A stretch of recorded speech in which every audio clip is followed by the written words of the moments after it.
ಓಂ ಶಾಂತಿ ಇವರೇ. ನಿಮ್ಗೆ ನಿಮ್ಮನ್ನ ಯಾರು ಇಷ್ಟಪಡ್ತಾರೆ ಒಳ್ಳೆಯವರು ಎಲ್ಲರಿಗೂ ಒಳ್ಳೆಯದಾಗಲಿ. ಇವರೇ ಶ್ರೀಚಕ್ರ ಎಲ್ಲ ಯಂತ್ರ ತಾಯ್ತ ವಿಗ್ರಹಗಳು ದೇವಸ್ಥಾನಗಳು ಅಲ್ಲಿ ಇರ್ತಕ್ಕಂಥ ವಿಗ್ರಹಗಳು ಏನೆಲ್ಲ ಇರುತ್ತೆ ದೇವಸ್ಥಾನಗಳಲ್ಲಿ ವಿಗ್ರಹಗಳು, ಹಾಗೆ ತಾಯ್ತಗಳು ಯಾರ್ಯಾರು ತಾಯ್ತಗಳು ಮಾಡ್ತಾರೆ ಮಂತ್ರವಾದಿಗಳು ಗುರುಗಳು, ಹಾಗೆ ಇನ್ನೂ ಏನೇನು ಯಂತ್ರ ಮಾಡ್ತಾರೆ. ಈ ಎಲ್ಲದಕ್ಕೂ ದೊಡ್ಡದಂದರೆ ತಾಯಿ ಅಂದರೆ ಶ್ರೀಚಕ್ರ. ಶ್ರೀ ಅಂದರೆ ಲಕ್ಷ್ಮಿ, ಶ್ರೀ ಅಂದರೆ ಲಕ್ಷ್ಮಿ, ಶ್ರೀ ಅಂದರೆ ಐಶ್ವರ್ಯ, ಶ್ರೀ ಅಂದರೆ ವಿದ್ಯೆ, ಶ್ರೀ ಅಂದರೆ ಧೈರ್ಯ, ಶ್ರೀ ಅಂದರೆ ಸಾಹಸ, ಶ್ರೀ ಅಂದರೆ ನಿರ್ಭಯ, ನಿರ್ಭಯ ಅಂದರೆ ಭಯ ಇಲ್ಲದೆ ಇರೋದು, ಶ್ರೀ ಅಂದರೆ ಅದೃಷ್ಟ, ಶ್ರೀ ಅಂದರೆ ರಕ್ಷಣೆ. ಅದಕ್ಕೆ ನಾವು ಸಾಮಾನ್ಯ ಮನುಷ್ಯರಿಗೂ ಸಹ ಶ್ರೀ ಅಂತ ಉಪಯೋಗಿಸಿ ಆಮೇಲೆ ಅವ್ರ ಹೆಸರೇನೋ ಒಂದು ಹೇಳ್ತೀವಿ ಗಂಡಸರಿಗೆ. ಅದೇ ಹೆಂಗಸರಿಗೆ ಶ್ರೀಮತಿ ಅಂತ ಹೇಳ್ತೀವಿ.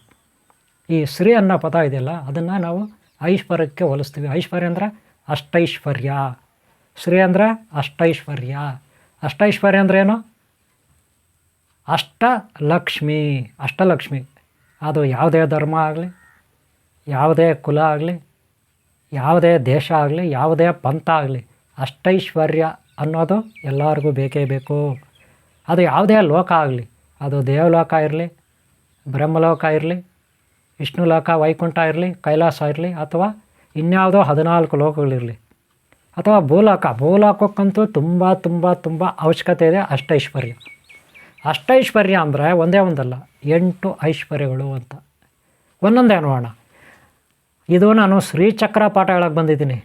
ಅದರಲ್ಲಿ ಇಷ್ಟೆಲ್ಲ ಬರುತ್ತೆ. ಶ್ರೀ ಚಕ್ರ, ಶ್ರೀ ಚಕ್ರ, ಶ್ರೀ ಚಕ್ರ. ಹಂಗಂದ್ರೆ ಏನೋದಕ್ಕೆ ಇಷ್ಟೊಂದು ಪೀಠಿಗೆ ನಾನು ನಿಮ್ಮ ಹತ್ರ ಹೇಳ್ತಾಯಿದ್ದೀನಿ, ಸರಿನಾ? ಮೊದಲನೇದಾಗಿ ನಾವು ಸಂತಾನ ಲಕ್ಷ್ಮಿ. ಸಂತಾನ ಲಕ್ಷ್ಮಿ ಅಂದರೆ ನಿಮ್ಗೆ ಗೊತ್ತಲ್ಲ, ಮಕ್ಕಳನ್ನು ಕೊಡ್ತಕ್ಕಂಥ ಲಕ್ಷ್ಮಿ, ಸಂತಾನ ಲಕ್ಷ್ಮಿ. ಇದು ಮಕ್ಕಳಿರ್ಬೇಕು ಅಂದರೆ ನಮಗೆ ತಾಯಿ ಜನ್ಮ ಕೊಡ್ತಾಳೆ ತಾಯಿ, ಇದು ಲಕ್ಷ್ಮಿ. ಕೆಲವರಿಗೆ ಮಕ್ಕಳಾಗಲ್ಲ. ಮಕ್ಕಳಾಗದೇ ಇರೋರ ಕಥೆ ಏನು? ಇಲ್ಲ ಗಂಡನಲ್ಲಿ ಗಂಡಸಿನಲ್ಲಿ ಪ್ರಾಬ್ಲಮ್ ಇರುತ್ತೆ, ಪುರುಷರಲ್ಲಿ ಅಥವಾ ಸ್ತ್ರೀಯರಲ್ಲಿ ಪ್ರಾಬ್ಲಮ್ ಇರುತ್ತೆ. ಇದು ಪ್ರಕೃತಿದತ್ತವಾಗಿ ಗಂಡ ಹೆಂಡತಿ ಸೇರಿದರೆ ಮಕ್ಕಳಾಗಬೇಕು, ಅದೇ ಧರ್ಮ. ಆವಾಗ ಹುಟ್ಟೋ ಮಕ್ಕಳಿಗೆ ಒಳ್ಳೆ ಬುದ್ಧಿ ಇರುತ್ತೆ, ಜ್ಞಾನ ಇರುತ್ತೆ, ತಿಳುವಳಿಕೆ ಇರುತ್ತೆ, ಆರೋಗ್ಯ ಇರುತ್ತೆ. ಮುಂದೆ ಅವರು ಬೆಳೀತಾರೆ ಈ ಜಗತ್ತಿನಲ್ಲಿ. ಮಕ್ಕಳು ಹುಟ್ಟಿದ ಮೇಲೆ ಬೆಳೀತಾರೆ. ಅದೇ ಆ ಮಕ್ಕಳು ಸರಿಯಾಗಿ ಆರೋಗ್ಯ ಭಾಗ್ಯ ಇಲ್ಲಾಂದರೆ, ಬುದ್ಧಿ ಇಲ್ಲಾಂದರೆ, ಇಲ್ಲ ಕೆಟ್ಟ ಬುದ್ಧಿ ಜಾಸ್ತಿ ಇದ್ದರೆ ಏನಾಗುತ್ತೆ? ವಿನಾಶಕಾರಿ ಆಗುತ್ತೆ. ಅದಕ್ಕೆ ಒಳ್ಳೆಯ ಮಕ್ಕಳು ಬೇಕು. ಆದರೆ ಕೆಲವರು ಒಳ್ಳೆಯ ಮಕ್ಕಳು ಆಗಲ್ಲ, ಕೆಟ್ಟ ಮಕ್ಕಳು ಆಗಲ್ಲ, ಮಕ್ಕಳೇ ಆಗಲ್ಲ. ಆವಾಗ ಹೆಂಗಸರಿಗೆ ಪಾಪ ತುಂಬ ಪೀಕಲಾಟ, ಮುಜುಗರ. ಇವರು ಅವಮಾನ ಮಾಡ್ತಾರೆ, ಅಪಮಾನ ಮಾಡ್ತಾರೆ. ಕೆಲವರು ಮನೆಗಳಲ್ಲಂತೂ ಸತ್ಯನಾರಾಯಣ ಸ್ವಾಮಿ ಪೂಜೆಗೆ, ಹಬ್ಬಗಳಿಗೆ ದ್ಯಾವ್ರ ಅಂತಾರೆ. ದ್ಯಾವ್ರಗಳಾದಾಗ ಈ ಮಕ್ಕಳಿಲ್ಲದೆ ಇರೋ ಹೆಣ್ಮಕ್ಳನ್ನ ಕರೆಯೋದೇ ಇಲ್ಲ ಅವರು. ಒಂದೇಳೆ ಇವರಾಗೆ ಹೋದ್ರು, ಮಕ್ಕಳಿಲ್ಲದೆ ಇರೋರು ಹೋದರೂ ಕೂಡ ಇವ್ರನ್ನ ಬಹಳ ಕೆಟ್ಟದಾಗಿ ನೋಡ್ತಾರೆ. ಬಂಜೆ ಗಿಂಜೆ ಅಂತ, ಬಂಜೆ ಅಂತ ಅವಮಾನ ಮಾಡ್ತಾರೆ. ಇವಳು ಬಂಜೆ, ಇವಳು ಬಂಜೆ, ಇವಳು ಬಂಜೆ, ಇವಳ ಕೈಯಲ್ಲಿ ಏನೂ ಮುಟ್ಲಿಸ್ಬಾರ್ದು ಅನ್ನೋ ಥರ ಭಾಳ ಹೀನವಾಗಿ ನೋಡ್ತಾರೆ. ಇನ್ನು ಗಂಡಸರಿಗೆ ಏನು ಕಮ್ಮಿ ಇಲ್ಲ, ಅವ್ರಿಗೂ ಬೈತಾರೆ ಗಂಡಸರಿಗೆ. ಇವನಿಗೆ ಮಕ್ಕಳು ಹುಡ್ಸೋ ಕೆಪಾಸಿಟಿ ಇಲ್ಲ, ಇವನಿಗೆ ಒಂದು ಮಗು ಕೂಡ ಉಡಿಸ್ಲಿಲ್ಲ, ಇವನು ಅಯೋಗ್ಯ, ಷಂಡ, ಇನ್ನೊಂದು ಮತ್ತೊಂದು ಬಾಯ್ತಾರೆ ಗಂಡಸರಿಗೆ. ಒಟ್ಟಿನಲ್ಲಿ ಗಂಡು ಹೆಣ್ಣು ಇಬ್ಬರು ಅವಮಾನ. ಅಷ್ಟೇ ಅಲ್ಲದ ಅತ್ತೆ ಮಾವ ನಾದ್ನಿ ಬಾಮೈದ ಇನ್ನೊಬ್ಬರು ಮತ್ತವರು ಅಕ್ಕಪಕ್ಕ ಇರೋರು ಇವರಿಗೆ ಅವಮಾನ ಮಾಡಿ ಮಾಡಿ ಮಾಡಿ ಮಾಡಿ ಮಾಡಿ ಚುಚ್ಚಿ ಇವರಿಗೆ ಚಿತ್ರಹಿಂಸೆ ಕೊಟ್ಬಿಡ್ತಾರೆ. ಇವ್ರ ಜೀವನ ಪರ್ಯಂತ ನರಕ ಆಗ್ಬಿಟ್ಟಿರುತ್ತೆ. ಆಮೇಲೆ ಅವರು ಅಲ್ಲೇ ಹಾಸ್ಪಿಟ್ಲು, ಇಲ್ಲೇ ಹಾಸ್ಪಿಟ್ಲು, ಅಲ್ಲಿ ಗುಡಿ, ಇಲ್ಲೇ ಗುಡಿ, ಅಲ್ಲಿ ದೇವಸ್ಥಾನ, ಅಲ್ಲಿ ಚರ್ಚು, ಮಸೀದಿ, ದರ್ಗಾ, ಅಲ್ದು ಲಾಸ್ಟ್ಗೆ ಮಾಂತ್ರಿಕರು, ಇನ್ನೊಂದು ಗುರು, ಮತ್ತೊಂದು ಗುರು, ಅಲ್ದು ಪಾಪ ಆವಾಗ ಸುಸ್ತಾಗ್ತಾರೆ. ಮಕ್ಕಳು ಆಗಲ್ಲ, ಆವಾಗ ಹಿಂಸೆ, ಚಿತ್ರಹಿಂಸೆ ಆಗುತ್ತೆ. ಇದು ಒನ್ ಟೈಪ್. ಎರಡನೇ ಟೈಪ್, ಒಂದು ವೇಳೆ ಮಕ್ಕಳಾದರೂ ಅವನು ಒಳ್ಳೆಯವನಲ್ಲ ಕೆಟ್ಟವನಾಗ್ಬಿಟ್ಟ ಅಂತ ಇಟ್ಕೊಳ್ಳಿ, ಅಯೋಗ್ಯ ದುಷ್ಟ ಪಾಪಿ ಪರಮ ನೀಚ ಹುಟ್ಬಿಟ್ಟ ಅಂತ ಇಟ್ಕೊಳ್ಳಿ.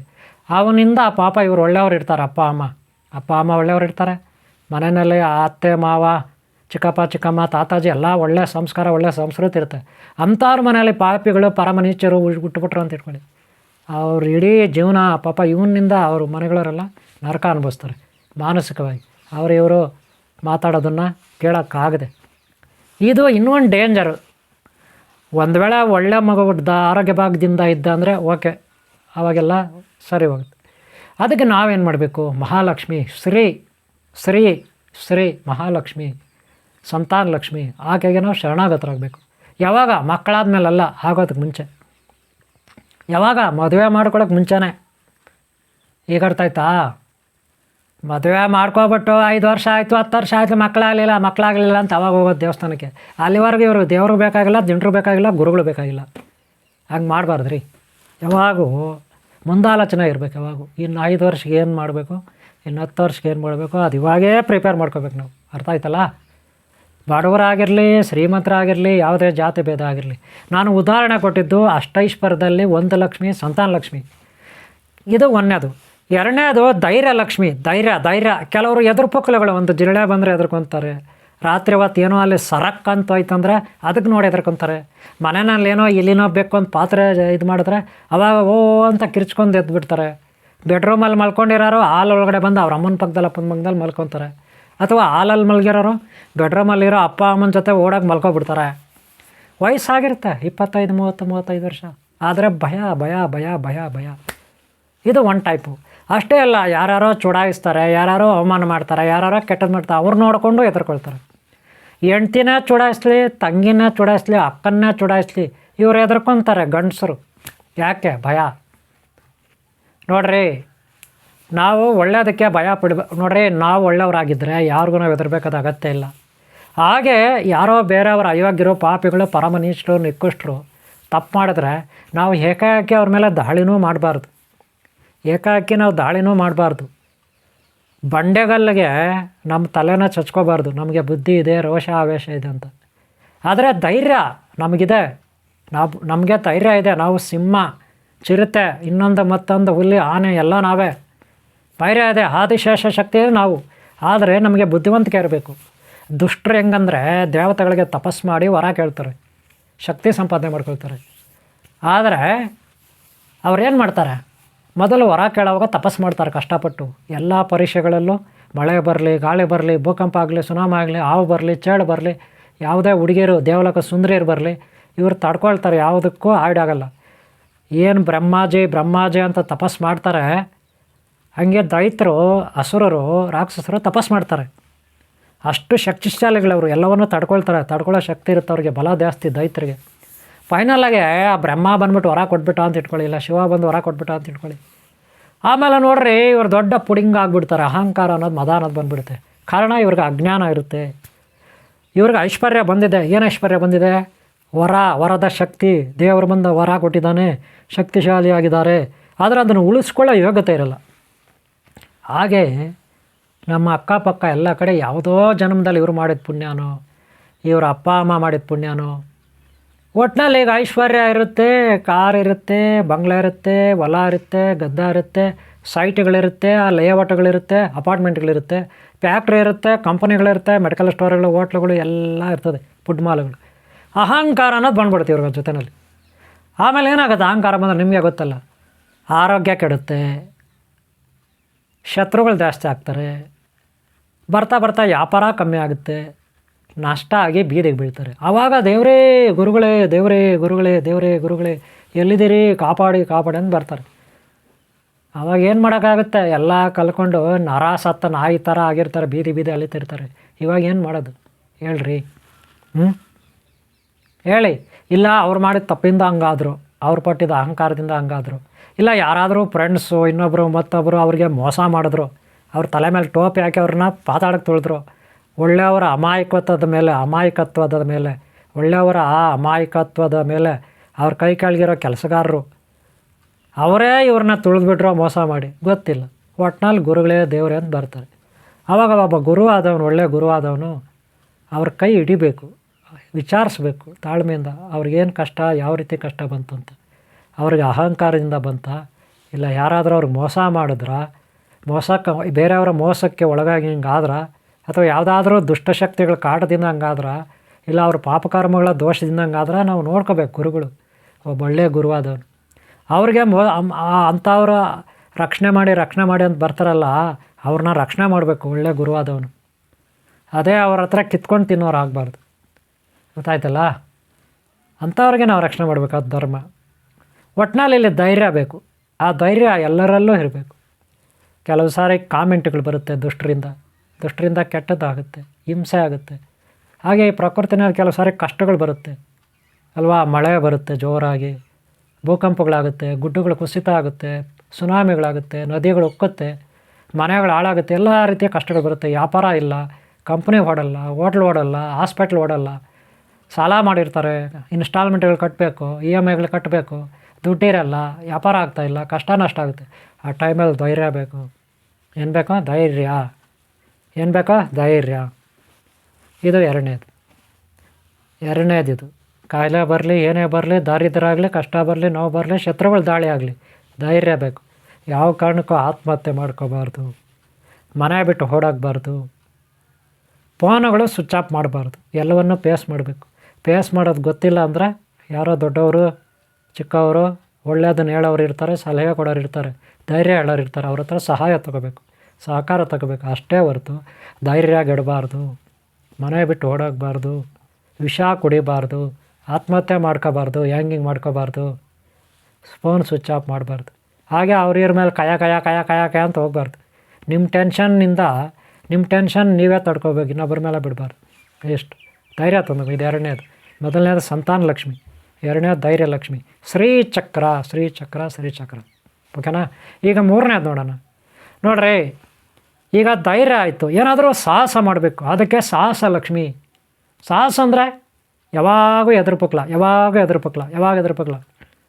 ಅಯ್ಯೋ ಹೋಟೆಲ್ ಮಾಡೋಕ್ಕೆ ಹೋದರೆ ಅದೆಲ್ಲೋ ನಷ್ಟ ಆಗ್ಬಿಡ್ತದೇನೋ, ಅಯ್ಯೋ ಸೈಟ್ ತೊಗೊಳಕ್ಕೆ ಹೋದ್ರೆ ಅಲ್ಲಿ ನಷ್ಟ ಆಗ್ಬಿಡ್ತೀವೇನೋ, ಅಯ್ಯೋ ಮನೆ ಕಟ್ಬಿಟ್ರೆ ಅಲ್ಲೇನೋ ಕಳ್ಕೊಬಿಡ್ತೀವೇನೋ, ಅಯ್ಯೋ ಆ ಟ್ರೈನಿಂಗ್ಗೆ ಹೋದರೆ ಏನೋ ಅದು ಆಗುತ್ತೋ ಇಲ್ವೋ, ಅಯ್ಯೋ ಆ ಗುರುಗಳ ಹತ್ರ ವಿದ್ಯೆ ಕಲಿಯಕ್ಕೆ ಹೋದ್ರೆ ಅಯ್ಯೋ ಅದು ಆಗುತ್ತಾ ಇಲ್ವೋ, ಯಾವಾಗ ನೋಡಿ ಅಯ್ಯೋ ಆಗಲ್ಲ, ಅಯ್ಯೋ ಆಗುತ್ತೇನೋ ಆಗಲ್ಲ. ಹಿಂಗೇ ಇದ್ದರೆ ಹೆಂಗ್ರೆ ಸಾಹಸ ಮಾಡೋಕ್ಕಾಗುತ್ತೆ ಜೀವನದಲ್ಲಿ? ಹಂಗೇ ಇರಬೇಕಾಗತ್ತೆ. ಆಯಸ್ಸು ಮುಗೀತದೆ, ಸಮಯ ಮುಂದಕ್ಕೆ ಹೋಗುತ್ತೆ, ಟೈಮ್ ವಯಸ್ಸಾಗೋಗಿ ತಲೆ ಕೂದಲೆಲ್ಲ ಬೆಳಗಾಗುತ್ತೆ. ಆಮೇಲೆ ಏನು ಮಾಡೋಕ್ಕಾಗುತ್ತೆ ಇವರು? ಇದು ಮೂರನೇದು ಸಾಹಸ. ಇನ್ನು ನಾಲ್ಕನೇದಿದೆ ಧಾನ್ಯ ಲಕ್ಷ್ಮಿ. ಧಾನ್ಯ ಅಂದ್ರೇನು? ಹೊಲ ಗದ್ದೆ ಬೆಳೆ, ರೈತರು ಬೆಳೆ ಬೆಳೀತಾರಲ್ಲ ಅದೆಲ್ಲ ಅಂದರೆ ನಾವು ಏನು ಮಾಡೋಕ್ಕಾಗಲ್ಲ. ಇದು ನಾಲ್ಕನೇದು. ಧನಲಕ್ಷ್ಮಿ ಐದನೇದು. ಧನ ಅಂದ್ರೇನು? ದುಡ್ಡು, ಒಡವೆಗಳು, ವಜ್ರ ವೈಢೂರ್ಯಗಳು, ಐಶ್ವರ್ಯ ಅಂತಿರಲ್ಲ ನೀವು. ಇದನ್ನು ನೀವು ಲಕ್ಷ್ಮಿ ಅಂದ್ಬಿಟ್ರೆ ಇದೇ ಅನ್ಕೊಬಿಟ್ಟಿದ್ದೀರ, ದುಡ್ಡು ಅನ್ಕೊಬಿಟ್ಟಿದ್ರೆ. ನೋ, ಏನೇನಿದೆ? ಸಂತಾನ ಲಕ್ಷ್ಮಿ ಇದೆ, ಧಾನ್ಯ ಲಕ್ಷ್ಮಿ ಇದೆ, ಧೈರ್ಯ ಲಕ್ಷ್ಮಿ ಇದೆ, ಸಾಹಸ ಲಕ್ಷ್ಮಿ ಇದೆ. ಆದರೆ ಎಲ್ಲರೂ ಏನಕ್ಕಾಗ್ಬಿಡ್ತಾರೆ ಲಕ್ಷ್ಮಿ ಅಂದ ತಕ್ಷಣ ಧನಲಕ್ಷ್ಮಿ ಬರೀ ದುಡ್ಡನ್ನೇ ಲಕ್ಷ್ಮಿ ಅಂದರೆ ಬರೀ ದುಡ್ಡೇ ಅನ್ಕೊಬಿಡ್ತಾರೆ. ಖಂಡಿತ ಅಲ್ಲ ರೀ. 8 ಲಕ್ಷ್ಮಿ ಇರುತ್ತೆ, ಗೊತ್ತಾಯ್ತಲ್ಲ. ಹೇಳ್ಬೇಕಂದ್ರೆ 9 ಇರುತ್ತೆ. ಮೇಯ್ನ್ ಒಬ್ರು ಇರ್ತಾರೆ, ಆದಿಶಕ್ತಿ ಪರಾಶಕ್ತಿ, ಅವ್ರನ್ನೂ ಸೇರಿಸ್ಕೋಬೇಕು. ಈಗ ನೋಡೋಣ, ಐದನೇದು ಆ ವಜ್ರ ವೈಢೂರ್ಯಗಳು ಅದು ಇದು ಎಲ್ಲ ಧನಲಕ್ಷ್ಮಿ ಅಂತೀವಿ. ಬಂಗಾರದ ನಾಣ್ಯಗಳಾದರೂ ಆಗಿರಲಿ, ಎಂಡಾಲಿಯಂ ನಾಣ್ಯಗಳೇನಾದರೂ ಏನಾದರೂ ಆಗಿರಲಿ, ನೋಟುಗಳಾದರೂ ಆಗಿರಲಿ, ಅದು ಒಂದು. ಆಮೇಲೆ ಆರನೇದು ಬರೋಣ. ನೆಕ್ಸ್ಟ್ ಆರನೇದು ಏನಪ್ಪ ಇದೆ ಅಂದರೆ ವಿದ್ಯಾಲಕ್ಷ್ಮಿ. ವಿದ್ಯೆ ಬೇಕಲ್ಲಪ್ಪ. ಈಗ ಇಷ್ಟೆಲ್ಲ ಇದೆ, ವಿದ್ಯೆ ಇಲ್ಲಾಂದರೆ ತಲೆಯಲ್ಲಿ ಏನೂ ಇಲ್ಲ, ಜ್ಞಾನ ಅಂದರೆ ಬುದ್ಧಿ ಇಲ್ಲಾಂದರೆ ಅದಕ್ಕೆ ಸ್ಕೂಲುಗಳು, ಗುರುಕುಲಗಳು, ಜ್ಞಾನ ಮಂದಿರ ಇವೆಲ್ಲ ಇರುತ್ತೆ. ನಾವೆಲ್ಲ ವಿದ್ಯೆ ಕಲಿಸ್ತೀವಿ, ಪಾಠ ಕಲಿಸ್ತೀವಿ. ಈ ವಿದ್ಯೆ ಇದ್ರೇ, ಜ್ಞಾನ ಇದ್ರೇ ಎಲ್ಲವನ್ನೂ ನಾವು ಕಾಪಾಡಿಕೊಳ್ಳೋಕ್ಕೆ, ಫೇಸ್ ಮಾಡೋಕ್ಕೆ. ಆರೋಗ್ಯ ಬೇಕು, ಧನ ಲಕ್ಷ್ಮಿ, ಐಶ್ವರ್ಯ ಬೇಕು, ಧಾನ್ಯ ಲಕ್ಷ್ಮಿ ಬೇಕು, ಧೈರ್ಯ ಲಕ್ಷ್ಮಿ ಬೇಕು. ಇವೆಲ್ಲ ಬೇಕಂದ್ರೆ ವಿದ್ಯೆ ಬೇಕು, ಜ್ಞಾನ ಬೇಕು, ತಿಳುವಳಿಕೆ, ಅದನ್ನು ಕಲಿಬೇಕು. ಇದು 6ನೇದು. ಇನ್ನು 7ನೇದು ಬರ್ತೀನಿ. 7ನೇದು ಅಂದರೆ ಗಜಲಕ್ಷ್ಮಿ. ನೀವು ಕೇಳಿರ್ಬೋದು ಗಜಲಕ್ಷ್ಮಿ ಅಂದರೆ ಏನಪ್ಪ ಅಂದರೆ ಗಜ ಗೌರಿ ಲಕ್ಷ್ಮಿ. ಗಜ ಗೌರಿ ಅಂದರೆ, ಗಜ ಅಂದರೆ ನಿಮಗೆ ಗೊತ್ತು, ಕಷ್ಟ ನಿವಾರಕ ಶಕ್ತಿ, ಕಷ್ಟ ಗಣಪತಿ. ಗಜ ಅಂದರೆ ಗಣಪತಿ, ಗಜಾನನ ಅಂತೀವಿ. ಅದಕ್ಕೆ ಗಜ ಗೌರಿ, ಗಣಪತಿ ಗೌರಿ ಇಬ್ಬರು ಇರ್ತಾರೆ. ಗೌರಿ ಶಕ್ತಿಶಾಲಿ, ಸಿದ್ಧಿಗಳು, ಯಂತ್ರ ತಂತ್ರ ಮಂತ್ರ, ದುಷ್ಟಶಕ್ತಿಗಳ ನಾಶಗಳು. ಯಾರೋ ಗೌರಿ ಪಾರ್ವತಿ. ಯಾರಾದರೂ ದುಷ್ಟರು ನಮ್ಮ ಮೇಲೆ ದಾಳಿ ಮಾಡಿದ್ರೆ ಅದು. ಹಾಗೆ ಯಂತ್ರ ಮಂತ್ರ, ಶ್ರೀಚಕ್ರ, ಇದು ಮಂತ್ರಗಳನ್ನು ನಮಗೆ ದಾನವಾಗಿ ಕೊಟ್ಟಂಥವಳು ಪಾರ್ವತಿ. ಆಕೆಯ ಭಿಕ್ಷೆ ಇವೆಲ್ಲ ನಾವು ಕಲಿತಾ ಇದ್ರಿ ಇವತ್ತು. ನಮ್ಮ ರಕ್ಷಣೆ ಕೊಡ್ತಕ್ಕಂಥವಳು ಪಾರ್ವತಿ ಗೌರಿ. ಗಜ ವಿಘ್ನೇಶ್ವರ, ಗಜಲಕ್ಷ್ಮಿ, ಗೊತ್ತಾಯ್ತಲ್ಲ. ವಿಘ್ನೇಶ್ವರ ನಮಗೆ ಒಳ್ಳೆ ಬುದ್ಧಿ, ಒಳ್ಳೆ ಸಿದ್ಧಿ, ಸುಖ, ಲಾಭ, ಸಂತೋಷ. ವಿಘ್ನೇಶ್ವರ ಇದು ಇನ್ನೊಂದು ಲಕ್ಷ್ಮಿ. ಓಕೆನಾ. ಗಜಲಕ್ಷ್ಮಿ ಎಷ್ಟಾಯಿತು? 7 ಆಗೋಯ್ತು. ಇನ್ನಿರೋದು ಒಂದೇ. ನೋಡ್ರಿ, ಇಷ್ಟೆಲ್ಲ ಆದಮೇಲೆ ಇನ್ನು ಮುಕ್ತಿ ಮೋಕ್ಷ ಅಂತ ಇರ್ತಲ್ಲನ್ರಿ. ಹಾಗೆ ವಿಜಯ, ಅದನ್ನು ವಿಜಯ ಅಂತೀವಿ. ವಿಜಯಲಕ್ಷ್ಮಿ ಏನಂತೀವಿ? ವಿಜಯ. ಈಗ ನಮ್ಮಲ್ಲಿ ಧೈರ್ಯ ಇದೆ, ಸಾಹಸ ಇದೆ, ವಿದ್ಯೆ ಇದೆ, ಐಶ್ವರ್ಯ, ಧನಲಕ್ಷ್ಮಿ ಇದ್ದಾಳೆ, ಧಾನ್ಯಲಕ್ಷ್ಮಿ ಇದ್ದಾಳೆ, ವಿದ್ಯಾಲಕ್ಷ್ಮಿ ಎಲ್ಲರೂ ಇದ್ದಾರೆ. ವಿಜಯಲಕ್ಷ್ಮಿ ಬೇಕಲ್ಲ, ಒಬ್ಬಳು ವಿಜಯ ಅಂತ ಇರಬೇಕಲ್ಲ. ನಾವು ಯಾವ ಕೆಲಸದಲ್ಲಿ ಕೈ ಹಾಕ್ತೀರಿ, ಏನು ಗುರಿ ಇಟ್ಕೊಳ್ತೀವಿ ಅದರಲ್ಲಿ ವಿಜಯ ಸಾಧಿಸ್ಬೇಕಲ್ಲ. ಅದಕ್ಕೆ ಆ ಹಳೆಯ ಕಾಲದಲ್ಲಿ ರಾಜ ಮಹಾರಾಜರುಗಳು ವಿಜಯಲಕ್ಷ್ಮಿಗೆ ಪೂಜೆ ಮಾಡ್ತಿದ್ರು. ಇಷ್ಟಿರುತ್ತೆ. ಇದನ್ನೇ ನಾವು ಮುಕ್ತಿ, ಮೋಕ್ಷ, ಮೋಕ್ಷಲಕ್ಷ್ಮಿ ಅಂತ ಕೂಡ, ಜೀವನ್ಮುಕ್ತಿ ಅಂತ ಕೂಡ ಕರಿತೀವಿ. ಒಟ್ಟಾರೆ 9 ಲಕ್ಷ್ಮಿ, ಇವರೆಲ್ಲ ಅಷ್ಟಲಕ್ಷ್ಮಿಗಳಿಗೆ ಅಧಿಪತಿ, ಆದಿ ಪರಾಶಕ್ತಿ, ಆದಿಲಕ್ಷ್ಮಿ. ಇನ್ನೂ ಏನೇನು ಬಿಟ್ಟಿದ್ದೀನಿ ನಾನು, ಅದೆಲ್ಲದಕ್ಕೂ ಆಕೆ ಅಧಿಪತಿ. ಮಹಾಲಕ್ಷ್ಮಿ, ಆದಿಲಕ್ಷ್ಮಿ, ಸ್ತ್ರೀಶಕ್ತಿ, ಮಹಾಶಕ್ತಿ, ಓಂ ಶಕ್ತಿ. ನಿಮ್ಮ ದೇವಸ್ಥಾನಗಳಲ್ಲಿ ಏನೆಲ್ಲ ಅಮ್ಮನವ್ರ ದೇವಸ್ಥಾನ ಇದೆ, ಮಾರಮ್ಮ, ಗಂಗಮ್ಮ, ಸಂಕಲಮ್ಮ, ಇನ್ನೊಂದಮ್ಮ, ರೇಣುಕಮ್ಮ, ಎಲ್ಲಮ್ಮ, ಎಲ್ಲ ಸೇರಿದ್ರೆ ಆದಿಪರಾಶಕ್ತಿ ಮಹಾಲಕ್ಷ್ಮಿ. ಈಕೆ ಓಂಕಾರ ಸ್ವರೂಪಿಣಿ, ಸಚ್ಚಿದಾನಂದ ಸ್ವರೂಪಿಣಿ. ಪ್ರತಿ ಜೀವಿಗೂ, ಪ್ರತಿ ಗಿಡ ಮರ ಬಳ್ಳಿ ಗ್ರಹ ತಾರೆಗೂ, ದೇವತೆಗಳಿಗೂ, ದೈತ್ಯರಿಗೂ, ಸುರರಿಗೂ, ಅಸುರರಿಗೂ ಎಲ್ಲರಿಗೂ ತಾಯಿ ಅಂದರೆ ಆದಿಶಕ್ತಿ ಪರಾಶಕ್ತಿ. ಆಕೆ ಹದಿನದಲ್ಲೇ ಎಲ್ಲವೂ ಇದೆ. ತ್ರಿಮೂರ್ತಿಗಳು, ತಿಮಾತೆಯರು ಎಲ್ಲರೂ, ಮೂಲಾಧಾರ ಸ್ವಾಮಿ, ಸಿದ್ಧಿ ಬುದ್ಧಿ, ಧೂಮ್ರಕೇತು, ಕಲ್ಕಿ, ಚಿಂತಾರ, ವಿದ್ಯಾ, ಮಹಾ ಗಣಾಧಿಪತಿಯಿಂದ ಹಿಡಿದು ಶ್ರೀ ವಿಲ್ಲಿಮತ್ ದೇವಸ್ಥಾನ ಮಾತೆಯವರೆಗೂ, ಕುಮಾರಸ್ವಾಮಿವರೆಗೂ ಎಲ್ಲ ದೇವತೆಗಳು. ಫಾರ್ ಎಕ್ಸಾಂಪಲ್, ಮೂಲಾಧಾರ ಸ್ವಾಮಿ ಅಧಿಪತಿ. ಮೂಲಾಧಾರ ಚಕ್ರಕ್ಕೆ ಅಧಿಪತಿ ಯಾರು? ಗಣಪತಿ. ಸಹಸ್ರಾರು ಚಕ್ರಕ್ಕೆ ಬಂದುಬಿಟ್ರೆ ಸುಬ್ರಹ್ಮಣ್ಯ ಸ್ವಾಮಿ, ಪರಮೇಶ್ವರ ಶಕ್ತಿ, ಮಲ್ಲಿಕಾರ್ಜುನ ಸ್ವಾಮಿ. ಈ ಎಲ್ಲ ಚಕ್ರಗಳಿಗೆ ಆಧಾರಭೂತ ಶಕ್ತಿ ಯಾರು? ಶ್ರೀ ಶಕ್ತಿ, ಆದಿಶಕ್ತಿ, ಪರಾಶಕ್ತಿ. ಅಷ್ಟೈಶ್ವರ್ಯವನ್ನು ಪಡಿಬೇಕಂದ್ರೆ ಹಂತವಾಗಿ ಬೀಜಾಕ್ಷರ ಮಂತ್ರಗಳು, ಯಕ್ಷಿಣಿ, ಶಾಕಿನಿ, ಡಾಕಿನಿ, ಆಕಿನಿ, ಕಾಕಿನಿ, ಚಾಮುಂಡ, ಸಪ್ತಮಾತೃಕೆ, ನವಶಕ್ತಿ, 18 ಶಕ್ತಿಪೀಠಗಳು, 108 ಶಕ್ತಿಪೀಠಗಳು, ಸಹಸ್ರಾರು ಶಕ್ತಿಪೀಠಗಳು, ನವಶಕ್ತಿ, ಆದಿಶಕ್ತಿ, ಪರಾಶಕ್ತಿ. ಈಕೆ ಎಲ್ಲದಕ್ಕೂ ಆಧಾರಭೂತಳು, ಜಗನ್ಮಾತೆ ಈಶ್ವರಿ. ಗೊತ್ತಾಯ್ತಲ್ಲ? ಇದೇ ಶ್ರೀಚಕ್ರ ಒಂದು ಶಕ್ತಿಶಾಲಿ. ಶ್ರೀಚಕ್ರದ ಶಕ್ತಿಶಾಲಿ ಆದಿಪರಾಶಕ್ತಿ, ಅಷ್ಟೈಶ್ವರ್ಯ ಶಕ್ತಿ. ಗೊತ್ತಾಯ್ತಲ್ಲ? ಅದಕ್ಕೆ ನಾವು ಶ್ರೀಚಕ್ರನ ಮನೆಗಳಲ್ಲಿ ಪ್ರತಿಷ್ಠಾಪನೆ ಮಾಡ್ಬೋದು, ದೇವಸ್ಥಾನಗಳಲ್ಲಿ ಪ್ರತಿಷ್ಠಾಪನೆ ಮಾಡ್ಬೋದು, ಎಲ್ಲ ಕಡೆ ಪ್ರತಿಷ್ಠಾಪನೆ ಮಾಡ್ಬೋದು. ಒಂದು ವೇಳೆ ನೀವು ಪ್ರತಿಷ್ಠಾಪನೆ ಮಾಡೋಕ್ಕಾಗಲಿಲ್ಲ ಶ್ರೀಚಕ್ರವನ್ನು ಅಂದರೆ, ಯಾರಾದರೂ ಮನೆಗಳಲ್ಲಿ ಪ್ರತಿಷ್ಠಾಪನೆ ಮಾಡ್ತಾರೆ, ಬಡವರು ಇರ್ತಾರೆ. ಈಗ ನೋಡಿ, ಕೆಂಗೇರಿ ಹತ್ರ ಸುರೇಶ್ ಅಂತ ಒಬ್ಬರು, ಬೆಂಗಳೂರಲ್ಲಿ ಕೆಂಗೇರಿ ಹತ್ರ ಸುರೇಶ್ ಅಂತ ಒಬ್ಬರು ಇದ್ದಾರೆ. ಚಲ್ಲಘಟ್ಟ ಬರುತ್ತೆ ಅಲ್ಲಿ ಪಕ್ಕದಲ್ಲಿ. ಅವರು ಆಟೋ ಇಟ್ಕೊಂಡು, ಪಾಪ ನಮ್ಮ ಹತ್ರ ವಿದ್ಯಾರ್ಥಿ ಕೂಡ ಹೌದು, ಆಟೋ ಇಟ್ಕೊಂಡು ಆಟೋ ಜೀವನ ಮಾಡ್ತಾರೆ. ಮೊದಲು ಒಂದು ಕಾಲದಲ್ಲೆಲ್ಲ ಚೆನ್ನಾಗಿದ್ರು. ಈಗ ಆಟೋ ಇಟ್ಕೊಂಡು ಜೀವನ ಮಾಡ್ತಾರೆ. ಮೊದಲ ಕಾರುಗಳಲ್ಲಿ ಓಡಾಡೋರು ಅವರು. ಎಲ್ಲ ರೀತಿಯ ಬಿಸ್ನೆಸ್, ಇನ್ನೊಂದು ಮತ್ತೊಂದು ಎಲ್ಲ ವ್ಯವಹಾರ ಮಾಡಿದ್ದಾರೆ. ಒಳ್ಳೆ ರಿಚ್ ಆಗಿದ್ದರು ಅವರು, ಸ್ಟ್ಯಾಂಡರ್ಡಾಗಿ. ಆದರೆ ಅವ್ರ ಟೈಮ್ ಸರಿ ಇಲ್ವೋ ಏನೋ ಗೊತ್ತಿಲ್ಲ, ಎಲ್ಲ ಕಳ್ಕೊಂಡಿದ್ದಾರೆ. ಈಗ ಬಾಡಿಗೆ ಮನೆಯಲ್ಲಿದ್ದಾರೆ. 10,000 ಬಾಡಿಗೆ ಕಟ್ತಾರೆ. 2 ಮಕ್ಕಳನ್ನ ಓದಿಸ್ತಾ ಇದ್ದಾರೆ. ಅವರ ಪತ್ನಿ ಇದ್ದಾರೆ, ಮನೇಲಿ ಇರ್ತಾರೆ. ಅವರು ಓದಿದ್ದಾರೆ. ಆದರೆ ಈಗ ಏನು ಮಾಡೋದು ಅಂತ ನನ್ನ ಹತ್ರ ಕೇಳಿದ್ರು. ನಾನು ಸಲಹೆ ಕೊಟ್ಟೆ, ಇಲ್ಲಿ ಫಸ್ಟ್ ಆನ್ಲೈನ್ ಕ್ಲಾಸ್ ಜಾಯ್ನ್ ಆಗಿಬಿಡು, ಇಲ್ಲೆಲ್ಲ ಜ್ಞಾನ ಕೊಡ್ತೀವಿ, ತಿಳುವಳಿಕೆ ಕೊಡ್ತೀವಿ, ಆಮೇಲೆ ನಿನ್ನ ಕಷ್ಟಗಳು ನೀನೇ ಬಗೆಹರಿಸ್ಕೋಬೋದು ಅಂತ. ಹಾಗೆ ಅವರು ಇಲ್ಲಿ ಜಾಯ್ನ್ ಆಗಿ ಒಂದು 3 ತಿಂಗಳಾಯಿತು, ವಿದ್ಯಾರ್ಥಿ. ಆದರೆ ಅವ್ರ ಮನೆಯಲ್ಲಿ ಶ್ರೀಚಕ್ರ ಪ್ರತಿಷ್ಠಾಪನೆ ಮಾಡೋಕ್ಕೆ ಅವತ್ತೇ ಹೇಳಿದ್ರು ನನಗೆ. ನಾನು ಹೇಳಿದೆ, ಸ್ವಲ್ಪ ದಿನ ಇಲ್ಲಿ ಕಲಿ, ಯಂತ್ರ, ತಂತ್ರ, ಮಂತ್ರ, ಆಧ್ಯಾತ್ಮದ ಬಗ್ಗೆ ತಿಳ್ಕೊ, ವೇದಗಳ ಬಗ್ಗೆ, ಶ್ರುತಿಗಳು, ಪುರಾಣಗಳು, ರಾಮಾಯಣ, ಮಹಾಭಾರತ, ಭಗವದ್ಗೀತೆ, ಶಿವಪುರಾಣ, ವಿಷ್ಣು ಪುರಾಣ, ಮಾಘಮಾಸ ಪುರಾಣ, ಸ್ಕಂದ ಪುರಾಣ, ಗರುಡ ಪುರಾಣ, ಇವೆಲ್ಲ ತಿಳ್ಕೊ, ಇಲ್ಲಿ ಜನರಲ್ ನಾಲೆಡ್ಜ್ ಪಡ್ಕೊ.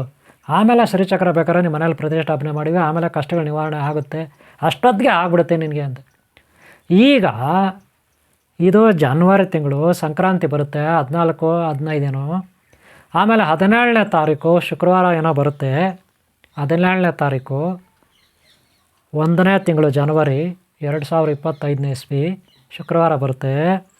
ಆ ದಿನ ಅವ್ರ ಮನೆಯಲ್ಲಿ ಶ್ರೀಚಕ್ರ ಪ್ರತಿಷ್ಠಾಪನೆ ಆಗುತ್ತೆ. ಈಗ ಆರ್ಡರ್ ಕೊಟ್ಟಿದ್ದಾರೆ, ಶ್ರೀಚಕ್ರ ಪ್ರತಿಷ್ಠಾಪನೆಗೆ ಆರ್ಡರ್ ಕೊಟ್ಟಿದ್ದಾರೆ. ಕುರುಬರ ಕರೇನಹಳ್ಳಿ ರಾಮವಳ್ಳಿ ಪಕ್ಕದಲ್ಲಿದೆ. ಅಲ್ಲಿ ಆಚಾರಪ್ಪ ಜಗದೀಶ್ ಅಂತ ಆಚಾರಪ್ಪ ಇದ್ದಾರೆ. ಆಲ್ರೆಡಿ ಹಿಂದೆ ನಾನು ವೀಡಿಯೋ ಹಾಕಿದ್ದೀನಿ. ಶನೇಶ್ವರ ಮೂರ್ತಿ ಅಲ್ಲಿ ಮಾಡ್ತಾಯಿದ್ದಾರೆ. ಆ ಶನೇಶ್ವರ ಮೂರ್ತಿ ಅಲ್ಲಿ ರೆಡಿ ಮಾಡ್ತಿದ್ದಾರೆ. ಪಂಚಲೋಹದ್ದು 6.5 ಅಡಿಯಿಂದ 7 ಅಡಿ ಇದೆ. ಹಾಗೆ ಆದಿಶಕ್ತಿ ಪರಾಶಕ್ತಿದು ಅಲ್ಲಿ ವಿಗ್ರಹ ಇರುತ್ತೆ, ಒಂದು 4-5 ಅಡಿ. ಈ 2 ವಿಗ್ರಹಗಳು ನಾಗನಹಳ್ಳಿ, ವಡ್ಡರ ಗುಪ್ಪೆ, ಕುಣಿಗಲ್ ಪಕ್ಕದಲ್ಲಿ ನಾಗನಹಳ್ಳಿಯಲ್ಲಿ ದೇವಸ್ಥಾನ ಇದೆ. ಮುನೇಶ್ವರ, ಆದಿಶಕ್ತಿ, ಪರಾಶಕ್ತಿ, ಶನೇಶ್ವರ ಆಲ್ರೆಡಿ ಅಲ್ಲಿದೆ. ಶನೇಶ್ವರ ವಿಗ್ರಹವೂ ಇದೆ 1-3.5 ಅಡಿ. ಆದಿಶಕ್ತಿ ಪರಾಶಕ್ತಿದು 1-3.5 ಅಡಿ ವಿಗ್ರಹ ಆಲ್ರೆಡಿ ಇದೆ. ಮುನೇಶ್ವರದೂ ಇದೆ. ಆದರೆ ಈಗ ಇವರು ಪಂಚಲೋಹದ್ದು ಸ್ವಲ್ಪ ದೊಡ್ಡದು ಮಾಡ್ತಿರ್ತಾರೆ. ಯಾರು? ಚಿಕ್ಕಯ್ಯ ಅನ್ನೋರು. ಇವರು ಉಲ್ಲಾಳ, ಬೆಂಗಳೂರು ಉಪನಗರದಲ್ಲಿದ್ದಾರೆ. ಇವರಲ್ಲಿ ದೇವಸ್ಥಾನ ಮಾಡ್ತಿದ್ದಾರೆ. ಈ ವಿಚಾರ ನಾನು ಹಿಂದೆ ವೀಡಿಯೋ ಹಾಕಿದ್ದೀನಿ, ಗೊತ್ತಾಯ್ತಲ್ಲ. ಅಲ್ಲಿ ದೇವಸ್ಥಾನ ರೆಡಿ ಆಗುತ್ತೆ. ಇಂಥ ಪುಣ್ಯ ಕಾರ್ಯಗಳಲ್ಲಿ ನೀವು ಭಾಗಿಯಾಗ್ಬೋದು. ಅಥವಾ ಈಗ ಸುರೇಶ್ ಏನು ಶ್ರೀಚಕ್ರ ಪ್ರತಿಷ್ಠಾಪನೆ ಮಾಡ್ತಾರೆ, ಆ ಶ್ರೀಚಕ್ರದ ಆರ್ಡರನ್ನು ಕೂಡ ಇಲ್ಲೇ ಕೊಟ್ಟಿದ್ದಾರೆ. ಜಗದೀಶ್ ಹತ್ರ, ಆಚಾರಪ್ಪ ಜಗದೀಶ್ ಇದ್ದಾರಲ್ಲ, ಒಡ್ಡ ಕುರುಬರ ಕರೇನಹಳ್ಳಿ, ರಾಮಹಳ್ಳಿ ಪಕ್ಕದಲ್ಲಿ ಅಲ್ಲೇ ಕೊಟ್ಟಿದ್ದಾರೆ. ಚಿಕ್ಕಯ್ಯನವರು ಅಲ್ಲೇ ಕೊಟ್ಟಿದ್ದಾರೆ ಆರ್ಡರ್. ಈಗ ಶ್ರೀಚಕ್ರ ಪ್ರತಿಷ್ಠಾಪನೆ 17ನೇ ತಾರೀಕು ಶುಕ್ರವಾರ ಜಾನ್ವರಿ ತಿಂಗಳಲ್ಲಾಗುತ್ತೆ. ಅವತ್ತು 17 ತಾರೀಕು ಕರೆಕ್ಟು, 17 ಅಂದ್ಕೊತೀನಿ. ಏನು 17ನೇ ತಾರೀಕು ಶುಕ್ರವಾರ ಇರುತ್ತೆ, ಓಕೆನಾ? ಫ್ರೈಡೆ ಕರೆಕ್ಟ್ 17ನೇ ತಾರೀಕು ಬೆಳಗ್ಗೆ. 17ನೇ ತಾರೀಕು ಬೆಳಗ್ಗೆ ಇರುತ್ತೆ, ಓಕೆನಾ? 17ನೇ ತಾರೀಕಿದೆ.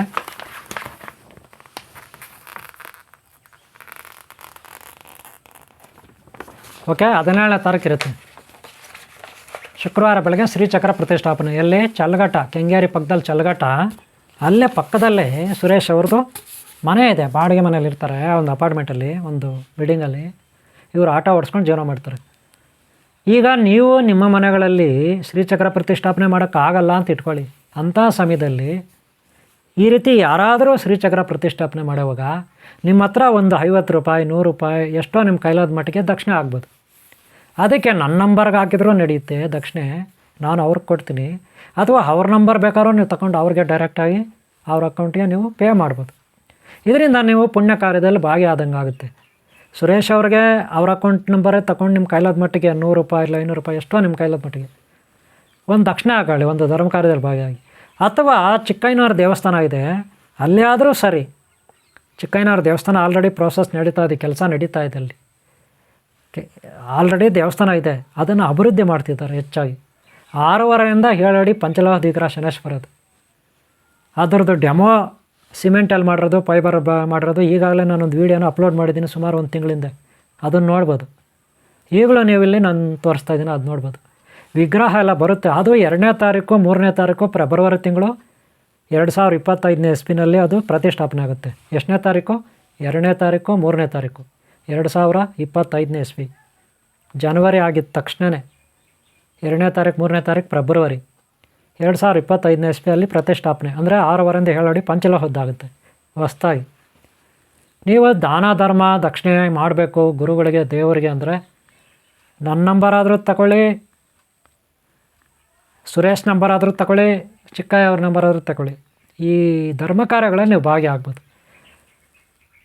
ಹಾಗೆ ನೀವು ಕೂಡ ಬಂದು ಹೋಗ್ಬೋದು. ಬರಲಿಕ್ಕಾಗಿಲ್ಲ ಅಂದರೆ ಕನಿಷ್ಠ ನೀವು ಅವ್ರಿಗೆ ದಕ್ಷಿಣೆ ಆಗ್ಬೋದು. ಇದರಿಂದ ನಿಮಗೆ ಪುಣ್ಯದ ಫಲ ಸಿಗುತ್ತೆ. ಶ್ರೀಚಕ್ರ ರೆಡಿ ಆದರೆ ಅದನ್ನು ಯಾರೂ ಮಾರ್ಕೊಳ್ಳೋಕ್ಕಾಗಲ್ಲ. ಪೂಜೆ ಮಾಡೋದು ಅವರು ಮನೆಯಲ್ಲೇ ಇಟ್ಕೊಂಡು ಪೂಜೆ ಮಾಡ್ತಾರೆ. ಆಟೋ ಡ್ರೈವರು ಅವ್ರ ಮನೆಯಲ್ಲಿ ಇಟ್ಕೊಂಡೇ ಪೂಜೆ ಮಾಡ್ತಾರೆ. ದೇವಸ್ಥಾನಗಳಲ್ಲೇ ಇರಬೇಕಂತೇನಿಲ್ಲ. ಶ್ರೀಮಂತರು, ದೊಡ್ಡ ದೊಡ್ಡ ಶ್ರೀಮಂತರ ಮನೆಯಲ್ಲೇ ಶ್ರೀಚಕ್ರ ಇರಬೇಕಂತೇನಿಲ್ಲ. ಬ್ರಾಹ್ಮಣರು, ಲಿಂಗಾಯತರು, ಇನ್ನೊಬ್ಬರು ಮತ್ತೊಬ್ಬರು ಅವ್ರ ಮನೆಯಲ್ಲೇ ಇರಬೇಕಂತೇನಿಲ್ಲ. ಯಾವ ಜಾತಿ ಆದರೂ ಪರವಾಗಿಲ್ಲ, ಯಾವ ಧರ್ಮ ಆದರೂ ಪರವಾಗಿಲ್ಲ. ಆಟೋ ಡ್ರೈವರ ಮನೆಯಲ್ಲಿದ್ದರೆ ಏನಂತೆ, ಒಳ್ಳೆಯವರಾಗಿರ್ಬೇಕು, ಒಳ್ಳೆ ಮನಸ್ಸಿರಬೇಕು, ಒಳ್ಳೆ ಭಾವನೆಗಳಿರಬೇಕು, ಅಷ್ಟೇ ಅಲ್ವಾ? ಯಾರು ಬೇಕಾದ್ರೂ ಶ್ರೀಚಕ್ರ ಅಂತ ತಮ್ಮ ಮನೆಗಳಲ್ಲಿ ಇಟ್ಕೋಬೋದು. ಗೊತ್ತಾಯ್ತಲ್ಲ? ಇವ್ರು ಆರ್ಡರ್ ಕೊಟ್ಟಿದ್ದಾರೆ ಸುರೇಶು, ಆಚಾರಪ್ಪ ಜಗದೀಶ್ ಹತ್ರ. 9.5 kg ಏನೋ, 9.5 kg 9 ಇರುತ್ತೆ. 9 ಇಂಚು 9 ಇಂಚೇನೋ ಇರುತ್ತೆ. ಆಚಾರಪ್ಪ ಕೇಳಿ, ಬೇಕಾದರೆ ನಾನು ನಂಬರ್ ಕೊಡ್ತೀನಿ ಅವ್ರದ್ದು, ವಿಚಾರಿಸ್ಕೋಬೋದು. ರೆಡಿಮೆಂಟ್ಗಳು ಸಿಗುತ್ತೆ, ತುಂಬ ಕಡಿಮೆ ಸಿಗುತ್ತೆ ರೆಡಿಮೆಂಟ್ಗಳು. ಅದೇ ಸೈಜು ಅದೇ ವೆಯ್ಟ್ ಮಾರ್ಕೆಟಲ್ಲಿ ಸಿಗುತ್ತೆ, ಬೆಂಗಳೂರಲ್ಲಿ. ಇನ್ನೂ ಬೇರೆ ಬೇರೆಗಳು ಸಿಗುತ್ತೆ. ಸರಿನಾ? ಓಕೆ ಅವರೇ, ಇಷ್ಟು ನಾನು ನಿಮಗೆ ಶ್ರೀಚಕ್ರ ಬಗ್ಗೆ ಮಾಹಿತಿ ಕೊಟ್ಟಿದ್ದೀನಿ. ಆಟೋ ಡ್ರೈವರ್ ಆಗಲಿ, ಯಾರೋ ಒಬ್ಬ ಹೂವಿನ ವ್ಯಾಪಾರ, ತೆಂಗಿನಕಾಯಿ ವ್ಯಾಪಾರ ಮಾಡೋರಾಗಿರಲಿ, ದೇವಸ್ಥಾನದಾಗಿರಲಿ, ಯಾರು ಬೇಕಾದ್ರೂ ಶ್ರೀಚಕ್ರನ ಪ್ರತಿಷ್ಠಾಪನೆ ಮಾಡ್ಕೋಬೋದು. ಅದನ್ನು ಹೆಂಗೆ ಪೂಜೆ ಮಾಡಬೇಕು, ಯಾವ ರೀತಿ ಸಿದ್ಧಿ ಮಾಡ್ಕೋಬೇಕು, ಏನು ಮಂತ್ರ ಪಠನೆ ಮಾಡಬೇಕು, ಅದೆಲ್ಲ ಗುರುಗಳಾದ ನಮ್ಮಂಥವ್ರು ಹೇಳ್ಕೊಡ್ತಾರೆ, ಕಲಿಸ್ಕೊಡ್ತಾರೆ. ಆಮೇಲೆ ನೀವು ಪೂಜೆ ಮಾಡ್ಕೊಂಡು ಹೋಗ್ಬೋದು. ಬೇರೆಯವ್ರು ನಿಮ್ಮ ಮನೆಗೆ ಪೂಜೆ ಮಾಡ್ಸೋಕೆ ಬಂದರೆ ಅವ್ರಿಗೂ ನೀವು ಪೂಜೆ ಮಾಡಿಕೊಡ್ಬೋದು. ದೇವಸ್ಥಾನಗಳಲ್ಲಿ ಹೆಂಗೆ ಪೂಜೆ ಮಾಡಿಸ್ತಾರೆ ಹಂಗೆ ನಿಮ್ಮ ಮನ್ಯಾಗೆ ಬಂದರೆ ಯಾರಾದರೂ ಪೂಜೆ ಮಾಡಿಕೊಡಿ ಶ್ರೀಚಕ್ರಕ್ಕಂದ್ರೆ ಶುಕ್ರವಾರ ಮಂಗಳವಾರ ನೀವು ಹೇಳಿರ್ತೀರ, ಆ ಟೈಮ್ ಬಂದವ್ರಿಗೆ ಪೂಜೆ ಮಾಡಿಕೊಡಿ, ತಪ್ಪೇನಿಲ್ಲ. ಎಲ್ಲರೂ ಒಳ್ಳೆಯದಾಗಲಿ, ಅಕ್ಕಪಕ್ಕ ಮನೆಗಳವ್ರಿಗೆ, ಅಕ್ಕಪಕ್ಕ ಬೀದಿ ಗಲ್ಲಿಯವ್ರಿಗೆ, ಅಕ್ಕಪಕ್ಕ ಊರುಗಳವ್ರಿಗೆ, ಇಡೀ ನಮ್ಮ ದೇಶಕ್ಕೆ ಒಳ್ಳೆಯದಾಗಲಿ, ಪ್ರಪಂಚಕ್ಕೆ ಒಳ್ಳೆಯದಾಗಲಿ ಬಿಡ್ರಿ ಅಲ್ವಾ. ಒಳ್ಳೆ ಕೆಲಸನ ಎಲ್ಲರೂ ಮಾಡಬೇಕು. ನಾವು ಉದ್ಧಾರ ಆಗ್ತೀರಿ, ಬೇರೆಯವರು ಉದ್ಧಾರ ಆಗ್ತಾರೆ. ಇದು ಶ್ರೀಚಕ್ರ ಮಹಿಮೆ. ಶ್ರೀಚಕ್ರ ಮಹಿಮೆಯಿಂದ ಸುರೇಶ, ಆಟೋ ಡ್ರೈವರ್ ಸುರೇಶ ಉದ್ಧಾರ ಆಗಲಿ.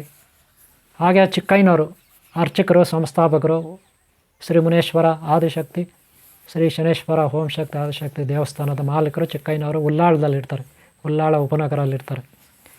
ಅವರು ಆ ದೇವಸ್ಥಾನ ಸಂಸ್ಥಾಪಕರು. ಇಲ್ಲಿ ಸುರೇಶ ಅವ್ರ ಮನೆಯಲ್ಲಿ ಶ್ರೀಚಕ್ರ. ಅವರ ಒಂದು ಏನು ಇಷ್ಟ ಇದೆ, ಸಂಕಲ್ಪ, ದೈವ ಸಂಕಲ್ಪ ಇದೆ, ಅದು ಮಾಡ್ತಾಯಿದ್ದಾರೆ. ಎಲ್ಲರ ಸಹಕಾರ ಅವ್ರಿಗೆ ಸಿಗಲಿ ಅಂತ ನಾನು ಬಯಸ್ತೀನಿ. ನಿಮ್ಮ ಕೈಲಾದ ಮಟ್ಟಿಗೆ ನೀವು ದಕ್ಷಿಣೆ ಹಾಕಿ ಅಂತ ನಾನೊಂದು ಸಲಹೆ ಕೊಡ್ತೀನಿ. ಎಲ್ಲರೂ ಒಳ್ಳೆಯದಾಗಲಿ, ನಿಮ್ಮ ರೋಗಗಳು ನಾಶ ಆಗಲಿ, ದಾರಿದ್ರ್ಯ ನಾಶ ಆಗಲಿ, ಮನೆಯಲ್ಲಿ ಮಕ್ಕಳು ಒಳ್ಳೆಯ ವಿದ್ಯಾಭ್ಯಾಸ ಮಾಡಲಿ, ನಿಮಗೂ ಒಳ್ಳೆಯದಾಗಲಿ, ಒಳ್ಳೆಯ ಕೆಲಸ ಕಾರ್ಯ ಸಿಗಲಿ, ಇರೋ ಕೆಲಸದಲ್ಲಿ ಹೆಚ್ಚಿನ ಆದಾಯ ನಿಮ್ಮೆಲ್ಲರಿಗೂ ಬರಲಿ, ಶತ್ರುಗಳ ಬಾಧೆ ನಿಮ್ಗೆ ಕಡಿಮೆ ಆಗಲಿ. ಈ ರೀತಿ ನನ್ನದೊಂದು ಆಶೀರ್ವಾದ ನಿಮ್ಗೆಲ್ಲರಿಗಿರಲಿ. ನನ್ನ ಯೋಗ ಶಕ್ತಿ ತಪಶಕ್ತಿಯಿಂದ ಒಂಚೂರು ನಿಮಗೂ ಇರಲಿ ಅಂತ ಆಶೀರ್ವಾದ ಮಾಡ್ತೀನಿ. ಹಾಗೆ ಜಗನ್ಮಾತೆ ಶ್ರೀಚಕ್ರ ಅಧಿಪತಿ ಓಂ ಶಕ್ತಿ ಆದಿಶಕ್ತಿ ಮಾತೆ ಶ್ರೀ ಲಲಿತಾ ಪರಮೇಶ್ವರಿ, ಶ್ರೀ ಕನಕದುರ್ಗ ಕನಿಕಾ ಪರಮೇಶ್ವರ ಆಶೀರ್ವಾದ ನಿಮ್ಮೆಲ್ಲರಿಗೂ ಇರಲಿ. ಅಷ್ಟೈಶ್ವರ್ಯ ಮತ್ತು ಆ ಭಗವಂತ ಪರಮೇಶ್ವರ ಶಕ್ತಿ, ಶ್ರೀ ವಿಘ್ನೇಶ್ವರ ದೇವನಿಂದ ಕುಮಾರಸ್ವಾಮಿ ಅವ್ರಿಗೂ ಎಲ್ಲ ಹರಿಶಕ್ತಿ, ಬ್ರಾಹ್ಮಿ ಶಕ್ತಿ, ಶಿವಶಕ್ತಿ ಆಶೀರ್ವಾದ, ಗುರುಗಳ ಈ ಪ್ರಕೃತಿ ಸಹಕಾರ ಆಶೀರ್ವಾದ ನಿಮ್ಮೆಲ್ಲರಿಗಿರಲಿ ಅಂತ ನಾನು ಬಯಸ್ತೀನಿ. ಇವರೇ ಈ ವಿಡಿಯೋ ಇಷ್ಟ ಆಗಿದರೆ ಒಂದು ಲೈಕ್ ಮಾಡಿ, ಸಬ್ಸ್ಕ್ರೈಬ್ ಆಗಿಲ್ಲ ಅಂದ್ರೆ ಹಾಕ್ಕೊಳ್ಳಿ. ಹಾಗೆ ಹಿಂದಿನ ಭಾಗಗಳು ನೋಡಿ ಇಲ್ದ್ರೆ ನೋಡಿ, ಹಾಗೆ ಮುಂದಿನ ಭಾಗಗಳನ್ನು ನೋಡಿ. ಆನ್ಲೈನ್ ಕ್ಲಾಸಲ್ಲಿ ಸೇರ್ಕೊಂಡು ಏನಂಗೆ ಕಲಿಬೇಕಂದ್ರೆ ನಂಬರ್ ತಗೊಳ್ಳಿ, ಕಲೀರಿ. ಓಕೆ, ನಿಮ್ಗೆ ಒಳ್ಳೆಯದಾಗಲಿ. ಓಂ ಶಾಂತಿ, ಓಂ ಶಾಂತಿ, ಓಂ ಶಾಂತಿ ಅವರೇ.